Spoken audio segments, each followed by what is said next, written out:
when we form these equations, okay, when we form any of these equation, we know that this is positive, and over here this is the slope. The slope also has to be what? Positive. If you got otherwise, okay, start to worry. Okay, if you got otherwise, start to worry. Okay, so what I've done down here, I've shown you, okay, why the simply supported beam is equivalent to our what? Is equivalent to our cantilever beam. Now I can do another illustration on a simple. Maybe some of you say, will ask me, is this always true? Okay, so if now we were to do a gradient distributed load, sorry, not gradient. If now we were to do another similar problem, okay. So if we were now to have again simply supported beam, right? And then now the simply supported beam is on a distributed load. Okay, so now we have a distributed load, and this is omega Newton per meter. So this is again our point A, our point B, and then over here, this is our point C. So if we were to do this, what will happen now? Okay, and then we have our entire length. Okay, so and our entire length over here is L, and from this end up to B is L over 2. Okay, so I will illustrate what will happen now. Okay, so as you know, so we're going to form again 0x to L over 2. So again from point A to point B. So now we're going to draw our beam now. So we know at point A, our load over here is omega L over 2. Okay, and then over here, this is our omega X. So this is our slider X. And because it's evenly distributed load, this distance is X over 2. Again, our shear force, and then our bending moment as a function of X. Again, positive, that's going up. Summation of forces in the y direction is equal to 0. So now you have omega L over 2 minus by omega X minus by V as a function of X. So this is equal to 0. So V as a function of X will be equal to minus omega X plus by omega L over 2. Okay. Then we look at the bending moment. In the Z direction, anywhere at point X is equal to 0. So we will have omega. So it's going to be what? It's going to go into clockwise, minus omega Lx divided by 2, then plus by omega X multiplied by X over 2, plus by M as a function of X. The whole thing will be equal to 0. So M as a function of X will be equal to minus omega X squared over 2 plus by omega Lx over 2. Okay. No, this is only, wait, there's something wrong. So X squared. I don't know why. Oh, sorry. I think I did somewhere wrong down here. Does not look right. Let me do it again. Okay, so omega minus omega Lx over 2, and then plus by omega Lx over 2, and then multiply by, no, it's correct, omega x squared over 2 plus by m as a function of x. Loading is equal to 0. Yep, it's correct.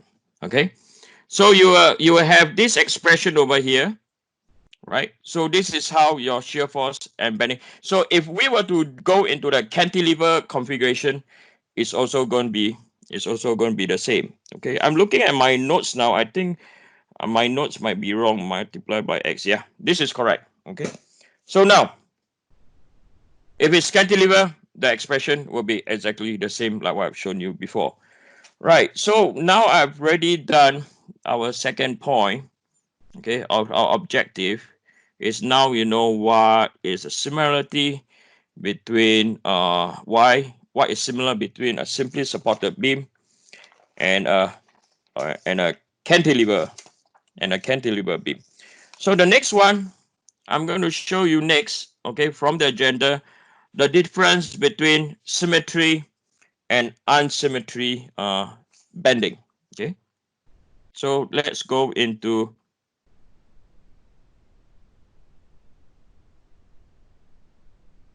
let me get rid of this image over here first. We might not come to that problem. Right. So next one, let's look at symmetric bending.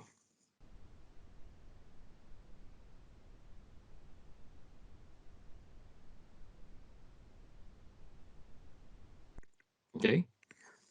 Now, when I was young, I thought symmetric bending has to do.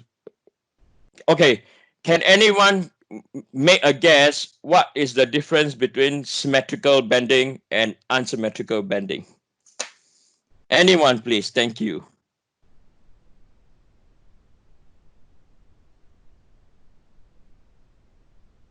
No takers? Just like a continuous loading, but an unsymmetrical continuous loading versus a symmetrical continuous loading. Say it again.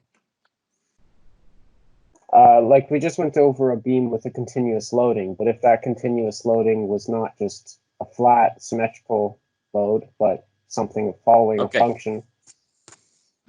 So what? So hold on. So let me clarify. So what you just said is based on the how the load is applied, right? Right. Okay. So there is one take. And anyone else? Someone was trying to speak. Yeah. If you take a cross section of like the beam, if I'm saying if like on both sides, on like both different sides, you have the same forces and like same type of load applied, that's symmetrical. If one side has like a different, it's not symmetrical. Okay, so good guesses. Good guesses. I also thought the same. Okay, so your both your answers are 50% right, 50% wrong. Okay, don't worry about that. Okay, I also make the same mistake. And always remember, your best teacher is what sort of lesson? It's lesson of failure. Okay, of not knowing. That's your best lesson. Okay, then you will want to know. Okay, now let me clear. So if we look at symmetrical loading, okay, so let's say we have a beam. Okay, we have a beam.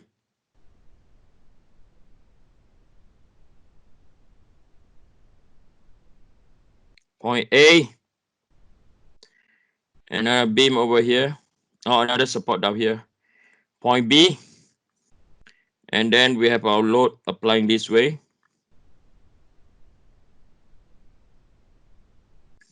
And then we have a point load over here. So we have an omega over here. And we have a load P over here. Okay. And then we were to look at a certain point, arbitrary point. Okay. So this is point C. And then I do apologize, okay? I think on my background, you can hear my daughter yelling, okay? She is as rebel as I am, okay? Right. So is any x distance away? So from what I hear from the first answer, you will say that, hey, this might not be symmetrical bending, right? Because of how it's loaded. One end on the left hand side is a distributed load. On the right hand side is a point load. So if we were to draw our transformation x and y, and this is rotation about z, okay? So the beam will deform. Okay, I'm just going to briefly sketch. The beam is going to deform somewhere like this, okay? This is just a sketch, okay? So this is the deformation.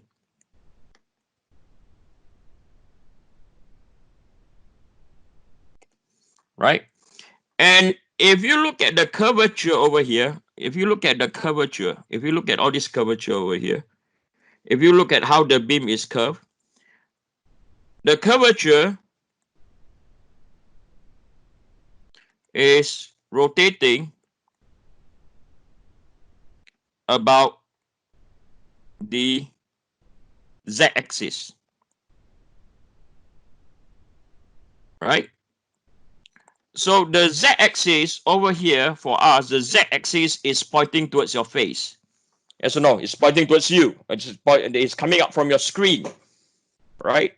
So when you write up your formula, right? When you write out your formula, you're writing as stress X is equal. So we are looking at stress in the X direction. Moment is about the Z direction, right? And the moment is about the Z direction because this is how, in order to induce that sort of deformation, this is how your moment in the Z direction should be. Yes or no? Right? So this is your moment about your Z. So because the moment is about Z, the second moment of area is IZZ and then multiply by Y. Okay. So good thing to take note, if your moment is about Z, your first moment of area is also about IZZ. Okay. Very critical. If a lot of times students get penalized is because they don't know whether to use IZZ or IYY. Okay, I'm going to teach you this that's very easy to identify. When your moments are about Z, okay, the second moment of area is going to be IZZ. Okay, now let's look at different cross-sectional area. Okay, so we are going to look at different cross-sectional area. So this is how we are looking now. So this is your point Y, and this is your point Z. Okay, so let's say cross-sectional number 1.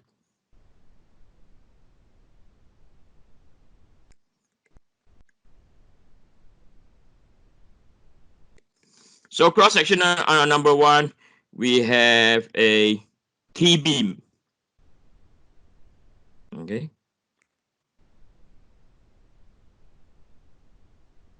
Right. We have a T-beam. And then cross-section number 2. So let's say this structure that I've just drawn, okay, one of the cross-section is a I-beam or a T-beam. Then cross-section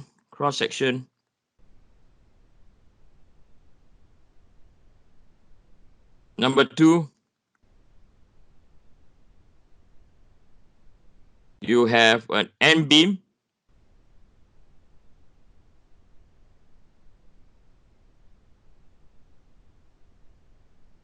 And cross-section number 3,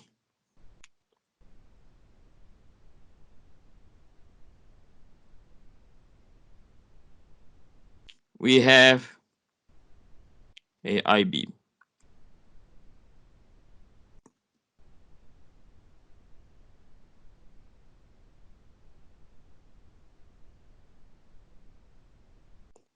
Right. Then I'm going to draw my neutral axis to make you more confused. So this is your neutral axis.